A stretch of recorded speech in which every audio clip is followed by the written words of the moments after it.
Aliança Mobere Nacional continua a exigir para o Parlamento Nacional atuar com lei pensão vitalícia no governo atual com orçamento do setor estratégico Sira. O jornalista Sira durante a manifestação segunda-feira Loron Ruanulo Resinida Fulang Novembro Tina Rihunrua Ruanulo Resinrua, coordenador campo Aliança Mobere Nacional AMN, Domingos Carlos da Silva explica. Exigência Aliança Mobere Nacional Niang, Laos Badet para zero sport no laptop.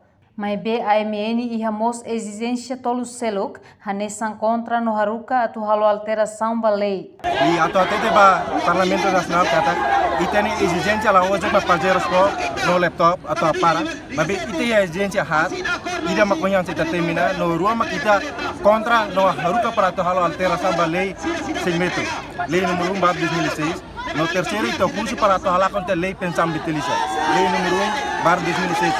No 4, então, curso para o Parlamento Nacional no Estado, atuar com o Orçamento Geral do Estado para o setor estratégico. Anessa, educação, agricultura, saúde, no seu luta. Tem a Aliança Mobere Nacional e tem a posição a atuar problema, qualquer problema de justiça dan berek acontece em Timor-Leste.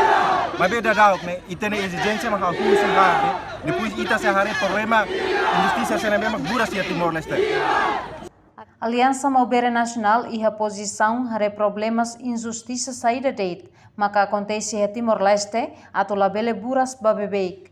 Aliança Mobere Nacional garante sela ia anarquismo, também tem segurança máximo se Polícia Nacional Timor-Leste no coordenador AMN Rasik.